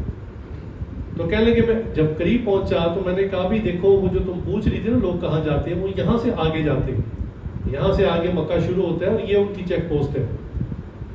تو بیوی نے کہا کہ ابھی آپ چلیں, کوئی منع کرے گا تو واپس چلے جائیں گے, ہم کو نقصان دینے کے لیے تھوڑی جا رہے ہیں. کہنے لگے ہم نے گاڑی آہستہ آہستہ لائنیں لگی ہوتی ہیں اس میں لگا دی. کہنے لگے اللہ کی قدرت دیکھیں کہ ہم جب چیک پوسٹ پہ پہنچے, یہ ایگزیکٹلی وہ ٹائم تھا جو وہاں پولیس کھڑی ہوتی ہے نا, شرطا کہتے ہیں انہیں, تو ان کی شفٹ چینج کا ٹائم تھا. یعنی جو صبح سے ڈیوٹی پہ کھڑے ہوئے تھے وہ اندر ساتھ ہی دفتر تھا, وہ رپورٹ کرنے اور سائن کرنے چلے گئے, اور جو نئی شفٹ تھی وہ ابھی سائن کر رہے تھے, ابھی پوسٹوں پہ آ کے کھڑے نہیں ہوئے تھے. یہ کوئی آدھے منٹ کا ہمیں ونڈو مل گئی. ہم جب قریب پہنچے تو آگے کوئی چیک کرنے والا تھا ہی نہیں. تو کہنے لگے آہستہ آہستہ گاڑی چلاتے ہیں مکہ میں داخل ہو گئے. اب آگے تو چیکنگ ہوتی نہیں ہے. خیر کہنے لگے ہم ڈرائیو کرتے گئے اور لوگوں سے پوچھتے گئے کہ وہ اللہ کا گھر کدھر ہے, تو وہ ہمیں حرم کی طرف بتاتے تھے کہ حرم کی طرف جائیں. یہاں میں ایک اور بھی بات عرض کروں کہ اللہ کا جو گھر ہے اس کی نسبت کتنی اونچی ہے. ہم نسبت کی بات اکثر بتاتے ہیں, نسبت اس کو کہتے ہیں کوئی ادنا سی چیز, بہت چھوٹی چیز کسی بڑے کے ساتھ اٹیچ ہو جائے نا تو وہ چھوٹی چیز بھی اعلیٰ بن جاتی ہے, اس کو نسبت کہتے ہیں. اس کی اکثر مثال آسان یہ ہے کہ قرآن کریم جب چھپ جاتا ہے, پہلے تو عام کاغذ تھا, فیکٹریوں میں بنتا ہے اور اکثر امپورٹڈ ہوتا ہے, تو اچھا کوالٹی کا جو قرآن چھپتا ہے وہ امپورٹڈ پیپر پہ چھپتا ہے. اب وہ فیکٹریوں میں بننے والا قرآن جو ہے اس پر کوئی میگزین چھاپ رہا ہے, کوئی اخبار چھاپ رہا ہے, کوئی مختلف رسالے چھاپ رہا ہے, لیکن جب اسی پیپر پر قرآن چھپ جاتا ہے اب قرآن کی نسبت اس کو حاصل ہوگی. اب اس کو بغیر وضو کے کوئی ہاتھ نہیں لگا سکتا, یہ نسبت ہوتی. تو ہمیں اللہ نے اپنے فضل سے رمضان میں حاضری کے لیے بلایا, تو ہمارے جو ڈرائیور صاحب تھے انہوں نے ایک بڑی عجیب بات, ہم مدینہ منورہ سے مکہ مکرمہ جا رہے تھے, تو انہوں نے بڑی ایک عجیب بات کر دی. تھے تو عام آدمی ڈرائیور تھے, لیکن اللہ کسی کی زبان سے ایسی بات نکلوا دیتے. ہم مکہ شہر میں داخل ہوئے تو ظاہری بات ہے وہ بیت اللہ تک پہنچنے میں ٹائم لگتا ہے, مسجد حرام تک, لیکن جو بیت اللہ کے ساتھ ہی ایک بڑا ٹاور بنا ہوا ہے جس کو کلاک ٹاور کہتے ہیں, بیسیکلی یہ ایک ہوٹل ہے, اور یہ بڑی دور سے نظر آ جاتا ہے. اب یہ کہنے کو تو ہوٹل ہے, لیکن ڈرائیور نے بھی یہ بات کی, ہمیں جیسی نظر آیا نا اس نے کہا وہ دیکھو بیت اللہ اس طرف ہے. ہم نے بھی کہا وہ بیت اللہ اس طرف ہے. تو اس نے کہا دیکھیں عجیب سی بات ہے کہ نہیں کہ حقیقت میں یہ ایک ہوٹل ہے, لیکن چونکہ بیت اللہ کے بالکل ساتھ بنا ہوا ہے اس کو دور دور سے لوگ دیکھ کے یہی کہتے ہیں کہ بیت اللہ ہے. اللہ, ایک ہوٹل کو یہ نسبت مل گئی کہ لوگ واقعی اس کو دور سے, بیت اللہ تو دور سے نظر نہیں آ سکتا. مسجد حرام بھی جو ہے وہ اتنی اس کی ہائٹ نہیں ہے کہ بہت دور سے نظر آ جائے, لیکن اس کلاک ٹاور جو ہوٹل ہے اس کی ہائٹ بہت زیادہ ہے. تو یہ نسبت ہوتی ہے کہ ہے تو ہوٹل, لیکن بیت اللہ کے پڑوس میں ہونے کی وجہ سے دور دور سے لوگ اس کو دیکھ کے کہتے ہیں وہ دیکھو بیت اللہ. تو تو بہرحال یہ پوچھتے پوچھاتے میاں بیوی پہنچے حرم تک، گاڑی پارک کی، اب حرم میں داخل ہوئے اور چلتے جا رہے ہیں اور لوگوں سے پوچھ رہے اللہ کا گھر، انہوں نے کہا وہ آگے۔ چلتے چلتے یہ مطاف میں پہنچ گئے جہاں لوگ طواف کرتے، اور جب ان کی پہلی مرتبہ نظر بیت اللہ پر پڑی تو کہنے لگا کہ ہمیں یاد بھی نہیں کہ ہمیں کتنا وقت گزر گیا ہم بیت اللہ کو دیکھتے ہوئے، نہ مجھے ہوش رہا نہ میری بیوی کو ہوش رہا۔ کہنے لگے ہمیں نہیں پتا آدھا گھنٹہ گزرا یا گھنٹہ گزرا یا اس سے بھی زیادہ گزرا، جیسے ہمارے لیے وقت رک گیا ہو۔ اور بیت اللہ میں ایسی کشش تھی کہ کافی دیر دیکھنے کے بعد جب میں نے اپنی بیوی کی طرف دیکھا، بیوی نے میری طرف دیکھا، تو میری آنکھوں سے بھی آنسو بہ رہے تھے، اس کی آنکھوں سے بھی آنسو بہ رہے تھے۔ حضرت صاحب ہمیں نہ کسی مسلمان عالم دین نے مسلمان کیا، نہ قرآن نے مسلمان کیا، ہمیں اللہ کے گھر بیت اللہ نے مسلمان کیا۔ ہم نے اسی وقت ارادہ کیا کہ ہم کلمہ پڑھ کے مسلمان ہوں گے، واقعی یہ اللہ کا گھر۔ میں یہ اکثر یہ بات کہتا ہوں کہ جو بھائی اب تک نہیں گئے تو تصویروں میں ویڈیوز میں چونکہ ابھی عام آ چکی ہیں تو لوگ کہتے ہیں ہاں چلے جائیں گے زندگی میں، کیا ہے کمرہ بنا ہوا ہے، کالا غلاف اوپر ہے، ہم بھی چلے جائیں گے کبھی نہیں۔ کیمرہ وہاں کی تصویر کشی کر سکتا ہے، وہاں کی کیفیات کو کیپچر نہیں کر سکتا۔ وہ کیفیات آپ کو وہاں جا کر سمجھ میں آئیں گی کہ بیت اللہ ہے کیا۔ اللہ، چنانچہ بیت اللہ پورے عالم کے لیے ہدایت ہے، اور اس کے اندر فرمایا فی آیات بینات مقام ابراہیم، اس کے اندر نشانیاں، ان میں سے ایک نشانی مقام ابراہیم، اس کی تفصیل میں نے آپ کو بتا دی۔ ومن داخلہ کان آمنا، اور جو وہاں داخل ہو گیا وہ امن میں آ گیا، سکون میں آ گیا۔ اچھا میں آپ کو ایک چیز عرض کرتا ہوں، چیلنج سمجھ لیں، کبھی اس کو کبھی چیک کر لیجیے گا زندگی میں۔ آپ اپنے گھر کے باہر کوئی کالا کپڑا، کوئی چادر ڈال دیں اور بس 24 گھنٹے کافی ہے۔ 24 گھنٹے بعد آپ دیکھیں پرندوں نے اس کے اوپر کتنی پینٹنگ کی ہوگی۔ پرندوں کی عادت ہے، کہیں بھی بیٹھ جاتے ہیں تو وہ فراغت کر لیتے۔ گاڑی آپ کسی درخت کے نیچے کھڑی کر دیں، کوئی تار اوپر سے گزر رہی ہے اس کے نیچے آپ موٹر سائیکل گاڑی کھڑی کر دیں تو پرندے اپنا کام ڈال دیتے ہیں۔ بیت اللہ کا غلاف سال کے بعد تبدیل ہوتا ہے پورا، اور اتنے پرندے ہیں وہاں، اتنے، وہ میں الگ آپ کو بتاتا ہوں۔ اتنے پرندے ہونے کے باوجود بیت اللہ پر کبھی کسی پرندے نے غلاظت نہیں ڈالی۔ سارا سال ویڈیو بنتی ہے۔ سعودیہ میں ایک چینل ہے جو یعنی مکہ لائیو کے نام سے ہے، آپ 24 گھنٹے ڈے اینڈ نائٹ بیت اللہ کی زیارت کر سکتے ہیں، وہ ہر وقت اس کو براڈ کاسٹ کرتے ہیں جو وہاں پہ ہو رہا ہے۔ آپ کبھی نہیں دیکھیں گے بیت اللہ کے اوپر کسی پرندے نے غلاظت کی۔ ہاں ہمارے حضرت نے کہا، ہم نے کئی مرتبہ یہ دیکھا کہ جس پرندے کی طبیعت خراب ہو، بیمار ہو، تو وہ اڑتا ہوا بیت اللہ کی چھت پر جا کر بیٹھتا ہے اور کچھ دیر میں صحت مند ہو کے اڑ کے چلا جاتا ہے۔ اللہ، پھر ہم نے اپنی آنکھوں سے دیکھا کہ اکثر مغرب کے ٹائم اور فجر کے بعد پرندوں کا غول آ جاتا ہے، پورا بہت بڑا جھنڈ جو بیت اللہ کا طواف کرتا ہے۔ اور طواف کا لفظ میں نے اس لیے استعمال کیا کہ طواف ہوتا ہے جس کو ہم اینٹی کلاک وائز کہتے ہیں، یعنی آپ کا جو لیفٹ سائڈ ہے شولڈر، یہ بیت اللہ کی طرف ہوتا ہے، اس حرکت میں آپ موو کرتے ہیں۔ پرندے بھی ایگزیکٹ اسی حرکت میں موو کر رہے ہوتے ہیں، اپوزٹ نہیں جا رہے ہوتے، باقاعدہ طواف کر رہے ہوتے ہیں اور وہ منہ سے چہچہا بھی رہے ہوتے ہیں۔ یہ منظر ہم نے اپنی آنکھوں سے دیکھا۔ تو اللہ نے اس کو امن کی جگہ بنایا، جو بھی بندہ یہاں داخل ہو گیا وہ امن کے اندر آ گیا۔ حتیٰ کہ کچھ لوگ جو غلط کام کر رہے ہوتے ہیں، کسی نے چوری کر لی، کسی نے اور کوئی معاملہ کر دیا مکہ شہر کے اندر، اور پولیس ان کے پیچھے ہوتی ہے نا، وہ جان چھڑانے کے لیے مکہ کے بیت اللہ کے اندر آ جاتے ہیں۔ اب چونکہ یہ امن کی جگہ ہے، یہاں شکار کرنا منع ہے، قتل و غارت گری منع ہے۔ نبی پاک صلی اللہ علیہ وسلم نے فتح مکہ کے دن فرمایا تھا کہ اللہ نے میرے لیے آج کے دن قتال کو جائز اور حلال کر دیا، اس سے پہلے بھی حرام تھا اور آج کے دن کے بعد بھی حرام ہوگا۔ لہٰذا اس دن جو ہے کچھ خاص کافروں کو قتل کیا گیا، حتیٰ کہ ایک کافر کے بارے میں حضور نے پیشن گوئی فرمائی کہ اس کو نہیں چھوڑنا، اس کو قتل کرنا ہے جہاں بھی تم پاؤ، حتیٰ کہ اگر وہ بیت اللہ کے غلاف کے اندر بھی گھسا ہو نا تو وہاں اس کو قتل کرنا۔ یہ جن کے ڈیتھ وارنٹ جاری ہوتے ہیں نا، یہ اس قسم کا کافر تھا شدید قسم کا جس نے اسلام کو اور نبی کریم صلی اللہ علیہ وسلم کو نقصان پہنچایا، تو آپ کو بذریعہ وحی بتا دیا گیا تھا کہ یہ توبہ نہیں کرے گا، ہدایت پہ نہیں آئے گا۔ تو جب بذریعہ وحی بتا دیا گیا ہے اس نے مرنا ہی کفر کی حالت میں، حضور نے فرمایا اس کا ڈیتھ وارنٹ ہے، جہاں دیکھو اس کو قتل کرو۔ تو صحابہ کو باقاعدہ یہ کہا اگر بیت اللہ کے غلاف میں بھی گھسا ہو تو وہاں قتل کرنا۔ صحابہ نے اس کو تلاش کیا، ملتا نہیں تھا، اللہ کی شان دیکھا تو واقعی وہ غلاف کے اندر چھپا ہوا تھا، اور اس کا خیال تھا کہ شاید میں بچ جاؤں، لیکن چونکہ صحابہ کو حضور کا حکم تھا اس کو وہاں قتل کیا گیا۔ اور فتح مکہ کے بعد حضور نے فرمایا قیامت تک یہ قتال منع کر دیا گیا، فتنہ فساد منع کر دیا گیا، یہ امن کی جگہ ہے، وہی جو آیت میں اللہ نے فرمایا کہ جو یہاں داخل ہو گیا امن میں آ گیا۔ تو جو لوگ اس طرح چور چکاری یا کوئی انلیگل ڈاکومنٹس ان کے نہیں ہیں، پولیس سے چھپتے ہوئے داخل ہو جائیں، تو وہاں سعودیہ کی پولیس ان کے پیچھے آتی ہے لیکن پکڑ دکڑ نہیں کرتی، یعنی ان کو پیار سے آ کے کان میں کہتی ہیں بس بہت ہو گیا، باہر آ جاؤ، ساری زندگی تو یہاں رہ نہیں سکتے، ہم نے آپ کو ٹریس کر لی، شاباش آ جاؤ باہر، یا اس کو آرام سے بازو سے پکڑ کے باہر لے جاتے، وہاں فتنہ نہیں کرتے۔ تو یہ ایسی امن کی جگہ ہے۔ اور اللہ نے فرمایا کہ اس کے حج کرنا یعنی اس کی زیارت کے لیے آنا، یہ اللہ نے تمام مسلمانوں پر فرض کر دیا۔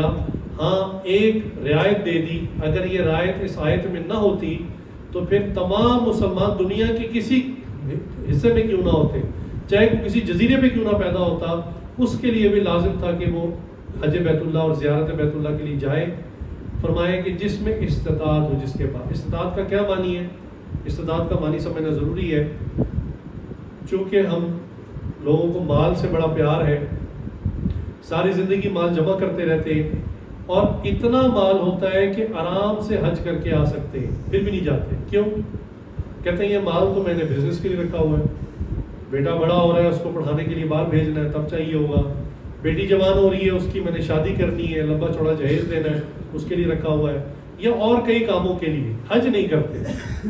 تو یاد رکھیں کہ جس دن آپ کے پاس اتنا مال آ گیا کہ جس سے آپ جا سکیں، آ سکیں، ٹریولنگ کر سکیں، چاہے وہ بائی ایئر ہو، بائی شپ ہو، بائی روڈ ہو، جیسے بھی آپ جا سکیں، آ سکیں، اور پیچھے آپ کے گھر والے اہل خانہ فقر و فاقہ کی وجہ سے ہلاک نہ ہو جائے۔ یہ نہ ہو کہ ایسے بعض بندوں کا دماغ ایسا ہوتا ہے سارا کچھ بیچے، برتن بھی بیچے، زیور بھی بیچے، سب کچھ بیچے، فرنیچر، میں جا رہا ہوں حج پہ۔ تو اللہ نے یہ نہیں کہا۔ استطاعت کا مطلب یہ ہے کہ یہ خود بھی جا سکے، وہاں قیام کر سکے، وہاں رہنے کا، کھانے پینے کا بندوبست ہو، یہ نہ ہو کہ لوگوں سے بھیک مانگ رہا ہو، اور خیریت سے واپس آ سکے، اور پیچھے گھر والوں کے پاس بھی اتنا راشن مال ہو کہ وہ بھوک کی وجہ سے ہلاک نہ ہو۔ تو جس دن اتنا مال آ گیا وہ اس بندے پر حج فرض ہے، یہ چاہے نوجوان چھوٹی عمر کا کیوں نہ ہو، بالغ ہونا چاہتا ہے۔ جیسے ہوتا ہے نا کسی بچے کو ایک دم والد فوت ہو، وراثت کا مال مل گیا، اس پر حج فرض ہو گیا۔ یہ تو پتہ نہیں کہاں سے مسلمانوں میں کانسیپٹ آیا، میں 60-70 سال کا ہوں گا، بچوں کی شادیاں کر کے سیٹل کر کے پھر جاؤں گا۔ اللہ، میں نے تو کہا نا کہ ہم نے تو دیکھا جوانوں کا وہاں پر پتا پانی ہو جاتا ہے، جتنی جسمانی مشقت ہے وہاں پہ، اب کیونکہ فاصلے بہت زیادہ ہیں، ہوٹل بہت دور ملتا ہے، تو وہ جتنا چلنا پڑتا ہے اور جتنا پھر عبادت کے لیے چلنا پڑتا ہے، وہ تو اچھے اچھے جوان رہ جاتے ہیں، اور بوڑھے آدمی کو ہم نے وہاں بہت رولتے ہوئے دیکھا، بہت پریشان دیکھا۔ اس حاجز کو یاد ہے ایک مرتبہ ایک سفر میں مسجد نبوی سے نکلا تو وہاں ایک بوڑھے بابا جی پنجاب کے تھے، اور پنجابی بات میں بات کر رہے تھے، کہہ رہے تھے میں گم ہو گیا ہوں، مجھے میرا ہوٹل نہیں مل رہا۔ تو میں نے ان کی بات سنی تو فوراً میں ان کی طرف گیا، چونکہ مختلف لوگ ہوتے ہیں، مختلف زبانیں بولنے والے، میں نے کہا شاید کوئی پاکستانی نہیں ہے ان کے پاس، تو میں نے پوچھا بابا جی آپ کا ہوٹل کون سا ہے، مجھے نام بتائیں، مجھے تھا کہ میں تلاش کر دوں۔ تو کہتے ہیں مجھے پوچھا مجھے تو نام بھی نہیں پتا۔ میں نے کہا کہ آپ کے پاس کارڈ ہوگا، ان کے پاس کارڈ بھی نہیں تھا، اللہ کی شان۔ خیر پھر قریب ایک شرطا اور اس کی گاڑی تھی، پھر میں نے ان کو ان کے حوالے کیا، اور میں نے کہا یہ پاکستانی ہے لیکن ان کو نہیں مل رہا ہوٹل کا، تو ان کے حوالے کر کے پھر میں گیا، پھر وہ پہنچا بھی دیتے۔ لیکن بوڑھوں کو میں نے دیکھا بڑا برا حال، ہمارے حضرت بھی بوڑھوں کی بڑی کہانیاں سناتے کہ بوڑھا بندہ جب حج عمرہ کرنے جاتا ہے پھر اس کا کیا حال ہوتا ہے۔ حضرت نے کہا کہ ایک بوڑھے کا قصہ سنائیں، ایک بوڑھا اور بڑھیا اسی کانسیپٹ سے کہ بوڑھے ہو کے حج عمرہ کریں گے، وہاں چلیں گے۔ اب ظاہری بات ہے بڑھاپے میں ہاتھ پاؤں کمزور، نظر کمزور، یاداشت کمزور، راستے بھول جاتا ہے بندہ، تو کہنے لگے کہ یہ دونوں طواف کر رہے تھے کہ ان کا ہاتھ چھوٹ گیا، یہ آگے پیچھے کے گم ہو گئے. کافی دیر تلاش کرتے رہے ایک دوسرے کو، نہ ملے. تو کہنے لگے بوڑھے کو، پھر بالآخر بڑھیا نظر آ گئی. تو اس کے قریب وہ آہستہ آہستہ دور سے کہتا بھی تم کہاں چلی گئی تھی، تلاش کرتا رہا تمہیں. وہ بھی آگے سے کہتی ہے کہ ابھی آپ کدھر چلے گئے تھے، میں آپ کو ڈھونڈتی رہی. کرتے کرتے جب قریب آئے، تھوڑی سی اینک سیٹ کی، کہتا ہے تو وہ نہیں ہے. اور بڑھیا بھی کہتی ہے ہاں بھائی تو میرا بابا نہیں ہے. تو یہ حالت ہو جاتی ہے. تو بڑھاپے کی نیت نہ کریں. ہاں جوانی میں عبادت ویسی جوانی کی اللہ کو بڑی پسند ہے. اور یہ حج ایک مرتبہ فرض ہے، once in a lifetime. فرض ایک مرتبہ ہے، نفلی آپ کر سکتے ہیں، نفلی کا بڑا اجر ہے، لیکن فرض ایک مرتبہ. بیت اللہ سے ایسی محبت ہونی چاہیے. کیوں نہ ہو اللہ کے گھر سے محبت؟ جب اللہ سے محبت ہے تو ہر وہ چیز جس میں اللہ کی نشانی موجود ہے اس سے محبت ہوتی ہے. اب جس کو نہیں ہوتی بس پھر اس کو ماتم کرنا چاہیے اپنے اوپر. اللہ. ایک صاحب جنہوں نے، آج کل میں نے کہا نا یہ کیمرے مل جاتے ہیں، ہر بندہ انفلوئنسر بن جاتا ہے اور سوشل میڈیا ورکر بن جاتا ہے، عالم دین بن جاتا ہے. نہ کبھی مدرسے گیا، نہ کسی عالم کی صحبت پائی، نہ کسی استاد سے آج تک قرآن حدیث پڑھا، لیکن کہا جی میں سب سے بڑا عالم. اس نے، اس کی ویڈیو موجود ہے، اس نے اپنی ویڈیو میں کہا کہ میں زندگی میں ایک مرتبہ بیت اللہ گیا ہوں اور اس کے بعد میری بیوی ساتھ تھی. میں نے اپنی بیوی سے کہا اللہ کی قسم کھاؤ کہ ہم دوبارہ یہاں نہیں آئیں گے. انا للہ. ویڈیو موجود ہے، میں الزام نہیں لگا رہا، ویڈیو موجود ہے. اس نے کہا کھاؤ اللہ کی قسم ہم دوبارہ یہاں نہیں آئیں گے. یہ تو وہی کر سکتا ہے جس کو اللہ سے بھی بغض ہو، اللہ کے گھر سے بھی بغض ہو. ہم تو مر رہے ہوتے ہیں، ہمیں تو نیند سے اٹھا کے کو پوچھے جانا ہے عمرہ کرنے میں، جی ابھی منہ دھوئے بغیر تیار ہو، ابھی چلو. ہم تو تڑپ رہے ہوتے ہیں اللہ کے گھر کے لیے اور مسجد نبوی کے لیے. کیسا مسلمان ہے جس نے قسم کھائی بیوی کے ساتھ ہم دوبارہ یہاں نہیں آئیں گے. انا للہ و انا. اور کہنے کو مفتی اعظم پاکستان سے بھی میرا درجہ اوپر، ہاں جہالت میں درجہ اوپر. تو اللہ کا گھر تو وہ ہے کہ جس کی طرف مسلمان کا دل اتنا کھنچتا ہے کہ اگر آپ سفر میں ہیں تو آپ کو حکم ہے کہ بیت اللہ کے رخ کی طرف منہ کر کے نماز پڑھنی ہے. اور اگر آپ کو واش روم کی حاجت ہو جائے، جنگل میں، میدان میں، صحرا میں، تو شریعت کا حکم ہے کہ بیت اللہ کی طرف نہ چہرہ کر کے بیٹھ سکتے ہیں نہ پیٹھ کر کے بیٹھ سکتے ہیں. یعنی مسلمان کا ہر وقت بیت اللہ کی طرف دھیان ہونا یہ مقصود ہے. نماز کا وقت ہر وقت نہیں ہوتا، اللہ کی محبت ہر وقت دل میں ہوتی ہے. تو جو اللہ کا عاشق ہے تو بیت اللہ کا بھی عاشق ہے، وہ روضہ رسول کا بھی عاشق ہے. یہ تو سیدھی سی بات ہے، ہمارے ایمان کا حصہ ہے. تو میں یہ عرض کر رہا تھا کہ حج کئی لوگوں پر فرض ہو چکا ہوتا ہے، پھر بھی وہ اس کو ڈیلے کرتے رہتے حتیٰ کہ موت کا فرشتہ تو پھر موقع نہیں نہ دیتا. وہ تو جب ٹائم ہمارا اوور ہو جائے گا کہے گا چلو وقت ہو گیا آپ کا. چنانچہ حدیث ہے اس بارے میں جو میں سناتے ہوئے بھی ڈرتا ہوں، جب بھی نظر سے گزرتی پڑھتے ہوئے بھی ڈرتا ہوں، کہ نبی پاک صلی اللہ علیہ وسلم نے فرمایا کہ جو بندہ صاحب حیثیت، صاحب مال ہونے کے باوجود حج نہ کرے، مجھے اس کی کوئی پرواہ نہیں، پھر وہ چاہے یہودی ہو کر مرے یا نصرانی ہو کر مرے. یعنی اس کے ایمان کی ہی گارنٹی نہیں ہے. اتنی سخت بات فرما دی رحمت للعالمین. اس لیے اس بات کی امپورٹنس کو سمجھیں کہ ہم یعنی پہنچے ادھر. ہر حال میں کون سا وہ کام ہے جس کو ہم اللہ کے گھر کی خاطر چھوڑ نہیں سکتے؟ کون سا کام؟ نماز دیکھیں، شریعت میں سب سے اہم فریضہ نماز کا ہے. ٹھیک ہے، نماز کے لیے جو ہے وہ تمام عبادات چھوڑ دی جاتی ہیں، حتیٰ کہ طواف بھی روک دیا جاتا ہے. بیت اللہ کا طواف رک جاتا ہے نماز کے لیے. ہمارا کون سا ایسا کام ہے اہم جو ہم نماز کے لیے نہیں چھوڑ سکتے؟ اور پھر وہاں کی نماز، ایک نماز 1,00,000 کے برابر اجر میں. اللہ، یہاں تصحیح کر لیں، کیونکہ میں نے کہا نا آج کل جس کو موبائل اور کیمرہ اور انٹرنیٹ کنیکشن مل جائے نا تو وہی عالم دین بن جاتا ہے.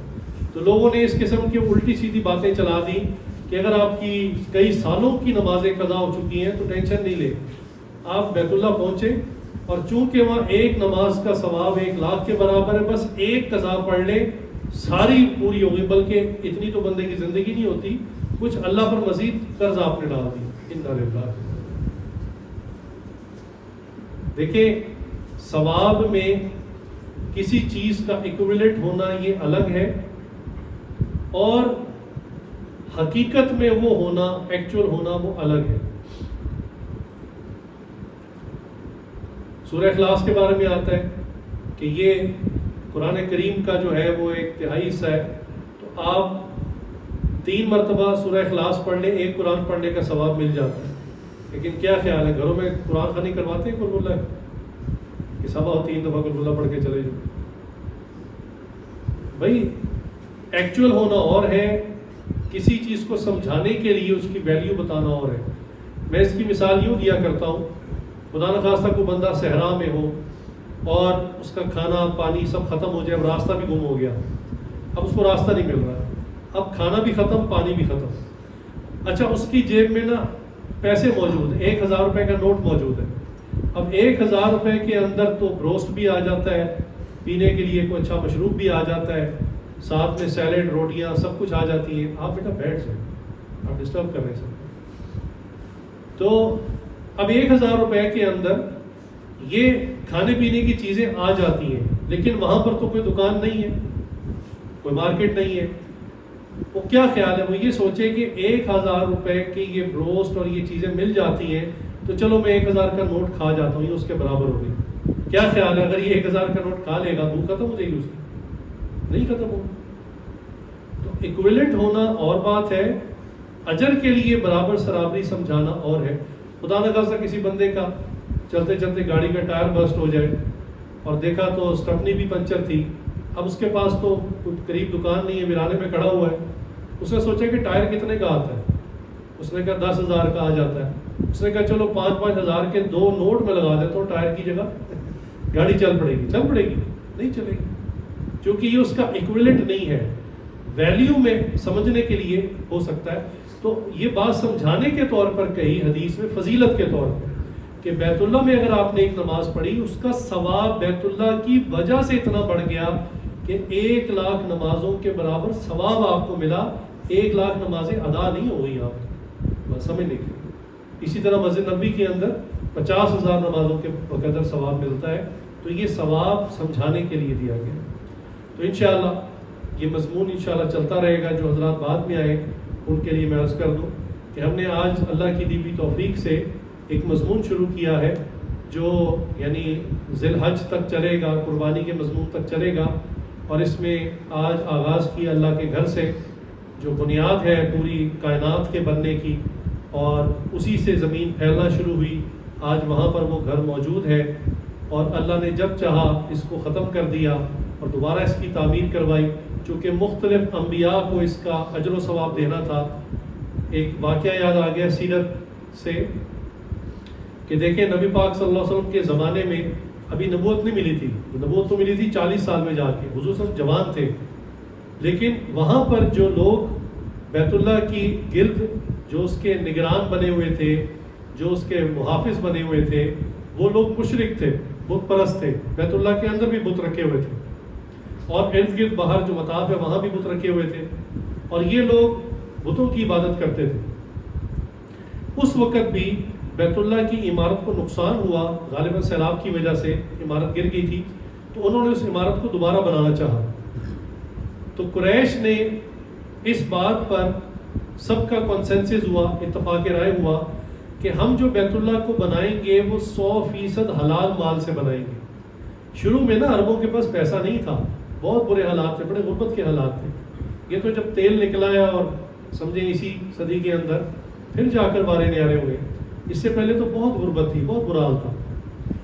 تو حضور کے زمانے میں جو قریش مکہ تھے، انہوں نے کہا ہم چندہ کرتے ہیں، لوگوں سے کہتے ہیں اللہ کا گھر بنانا ہے، حصہ ڈالو، اور جو پیسہ لے کر آئے گا اس کے پیسے کی بہت اسکروٹنی کریں گے، بہت تفصیل سے پوچھیں گے کہ بھئی تم نے پیسہ کیسے کمایا، کہاں سے کمایا، اگر ذرا بھی شک شبے والا مال ہوگا ہم اس کو چھوڑ دیں گے۔ اس سخت معیار کے اوپر جب لوگوں سے چندہ اکٹھا کرنا شروع کیا تو اللہ کی شان اس پر ان کو 1-2 سال لگ گئے، اور اتنے پیسے بھی اکٹھے نہ ہوئے کہ بیت اللہ کی عمارت جو اصل عمارت اس کو تیار کر سکے۔ تو پھر جو قریش تھے ان کے دل میں اللہ نے ایک بات ڈالی، انہوں نے کہا بھی جتنا مال ہے اتنی عمارت تو بنا لو نا، جو تھوڑا سا عمارت کا حصہ رہ جائے گا پھر جب مال آئے گا دوبارہ اس کو مکمل کر دیں گے، ابھی تو بیت اللہ کی عمارت ہی نہیں ہے۔ تو ان کے دل میں یہ بات آئی اور انہوں نے بیت اللہ کی تعمیر اتنے حصے میں کی جتنا ان کے پاس پیسہ تھا، یعنی پلاٹ سائز جو بیت اللہ کا اصل پلاٹ ہے وہ بڑا ہے اور جو اس پہ عمارت کھڑی کی گئی وہ چھوٹی کھڑی کی گئی۔ اور جب یہ عمارت کھڑی کرنے لگے تو چونکہ یہ لوگ برہنہ طواف کرتے تھے، شیطان نے دماغ میں یہ الٹی بات ڈالی تھی کہ تم جھوٹ بولتے ہو یہ لباس پہن کے، دھوکہ دیتے ہو لباس پہن کے، کسی کی چوری کرتے ہو لباس پہن کے، اور گناہ کرتے ہو لباس پہن کے، لہٰذا اس لباس گناہ والے لباس کو اتارو اور ننگے ہو کر طواف کرو۔ اللہ کی شان، اس کفر کے زمانے میں لوگ طواف تو کرتے تھے لیکن مرد عورتیں برہنہ طواف کرتے تھے۔ انا للہ و انا الیہ راجعون۔ یہی وجہ تھی کہ حضور صلی اللہ علیہ وسلم غار حرا چلے گئے، اتنا دور جا کر وہاں سے عبادت کرتے تھے، مطاف میں نہیں آتے تھے۔ لیکن جب بیت اللہ کی کنسٹرکشن کی باری آئی انہوں نے یہی سوچا کہ بھی ہم ان کپڑوں میں گناہ کرتے ہیں، اس میں اللہ کا گھر کیسے بنائیں، لہٰذا جتنے بھی لوگ بیت اللہ کو تعمیر کرنے کے لیے آگے آئے، بڑے بڑے سردار، سب نے کپڑے اتار دیے۔ اچھا، حضور صلی اللہ علیہ وسلم بھی بیت اللہ کی تعمیر میں حصہ لینا چاہتے تھے۔ حضور صلی اللہ علیہ وسلم جب وہاں پہنچے انہوں نے دیکھا کہ یہ سب تو برہنہ ہے اور یہ برہنہ حالت میں بنانا چاہتے ہیں، تو انہوں نے کہا آپ بھی اتاریں۔ حضور نے فرمایا میں تو یہ کام نہیں کرتا، یہ تو حیا کے خلاف ہے۔ انہوں نے کہا تم اتارتے ہو یا ہم خود اتاریں؟ تو 1-2 سردار آگے بڑھے، حضور صلی اللہ علیہ وسلم کو بے لباس کرنے کے لیے۔ اللہ کی شان، اللہ کی مدد ایسی آئی کہ حضور صلی اللہ علیہ وسلم کے اوپر ایک دم نیند طاری ہو گئی جو بے ہوشی والی تھی، اور حضور ایک طرف بالکل گر گئے جیسے بندہ بے ہوش ہوتا ہے۔ تو انہوں نے پھر حضور کو چھوڑ دیا کہ چلو اس کو رہنے دو، ہم تعمیر کرتے ہیں۔ اس طرح حضور صلی اللہ علیہ وسلم کی عصمت کی بھی اللہ تعالیٰ نے حفاظت فرمائی۔ اور جو یہ نقطہ تھا کہ بیت اللہ کی عمارت تعمیر ہوئی، کچھ حصہ رہ گیا، بعد میں جب اللہ نے بہت فتوحات دے دی، نبی کریم صلی اللہ علیہ وسلم کو اللہ نے بہت مال دے دیا اور مسلمانوں کے پاس بہت مال آ گیا، تو صحابہ تو اسی زمانے کے تھے، ان کو یاد تھا۔ ایک صحابی نے کہا یا رسول اللہ کیوں نہ ایسا کریں کہ وہ جو عمارت کا کچھ حصہ باہر رہ گیا تھا اب ہم اس کو کمپلیٹ کر دیں، وہ جو تعمیر سے رہ گیا تھا کچھ حصہ، کیوں نہ اب ہم اس کو بنا لیں۔ تو حضور صلی اللہ علیہ وسلم فرمائے کہ نہیں، اللہ تعالیٰ نے وہ حصہ کسی حکمت کے تحت جان کر چھڑوا دیا تھا، اس لیے قریش مکہ کے دل میں ڈالا کہ جتنا پیسہ ہے اتنی عمارت بنا لو، کچھ حصہ رہنے دو۔ فرمایا اس لیے کہ قیامت تک آنے والے مسلمانوں میں سے کئیوں کا جی چاہے گا کہ بیت اللہ کے اندر جا کر عبادت کریں، لیکن ہر بندے کے لیے تو دروازہ نہیں کھلے گا، لہٰذا اس حصے میں جب وہ آئے گا تو ایسا ہی ہے جیسے وہ بیت اللہ کے اندر آ کے عبادت کر رہا ہے۔ سبحان اللہ۔ تو اللہ نے جان کے اس حصے کو ایکسپوز چھوڑ دیا۔ اور یہ حصہ کون سا ہے؟ یہ حصہ جس کو ہم حتیم کہتے ہیں نا، وہ ایک سیمی سرکل بنا ہوا ہے، تو وہ حتیم کے اندر جو داخلے کا راستہ ہے اور جو ایگزٹ کا راستہ ہے، یہ پورا ایک مسلح تقریباً بنتا ہے۔ یہ جو ایک پٹی ہے یہ ہے ایکچوئل بیت اللہ کے اندر کا حصہ۔ بعض لوگ پورے حتیم کو سمجھتے ہیں اور حتیم میں پیچھے جا کے نماز پڑھ رہے ہوتے ہیں، نہیں، وہ سارے کا سارا نہیں ہے۔ میرے شیخ حضرت پیر ذوالفقار احمد نقشبندی صاحب رحمۃ اللہ علیہ نے مجھے گائیڈ کیا، ہم وہاں حرم میں تھے، مطاف میں بیٹھے ہوئے تھے، تو حضرت نے مجھ سے ایک دم سوال کیا، میرے علم میں تو نہیں تھا لیکن حضرت نے سوال کیا، حتیم کی طرف دیکھا اور کہا آپ کو پتہ ہے کہ بیت اللہ کا وہ حصہ جو بیت اللہ کے اندر والا تھا اور اب باہر ہے وہ کون سا حصہ ہے؟ تو حضرت کے سوال سے میں سمجھ گیا کہ یہ حتیم مکمل نہیں ہوگا۔ تو کچھ دیر میں نے کھڑے ہو کے سوچا، اللہ نے دل میں ڈالا، میں نے کہا حضرت یہ لگتا ہے جو داخلے کا دروازہ بنا ہوا ہے اور خارجی دروازہ، یہ پوری جو پٹی ایک مسلح ہے، لگتا ہے یہ بیت اللہ کا حصہ ہے، باقی نہیں ہے۔ تو حضرت مسکرائے، فرمایا ہاں ایسا ہی ہے۔ تو الحمدللہ پھر وہاں اللہ نے کئی دفعہ موقع بھی دیا، وہاں جا کر نماز بھی پڑھی اور ساتھ وہاں غلاف بھی ہے، لوگ چمٹتے ہیں، لپٹتے ہیں۔ بیت اللہ کا ہر کونا بابرکت ہے، یاد رکھیے۔ تاہم بیت اللہ کے اندر کچھ خاص اور قیمتی جگہ بھی ہیں، جیسے حجر اسود ہے، ملتزم ہے، اللہ کے گھر کا دروازہ ہے اور رکن یمانی ہے۔ تو انشاءاللہ ان کے متعلق آئندہ مجالس میں بات ہوتی رہے گی۔ آپ کوشش کیجئے کہ آپ کا کسی سیشن میں ناغہ نہ ہو۔ اللہ تعالیٰ سے دعا ہے اللہ تعالیٰ جو کہا سنا عمل کی توفیق عطا فرمائے، اور ہم سب کو بار بار زیارت بیت اللہ اور زیارت روضہ رسول صلی اللہ علیہ وسلم کے لیے حاضری کی توفیق عطا فرمائے۔ وآخر دعوانا ان الحمد للہ رب العالمین۔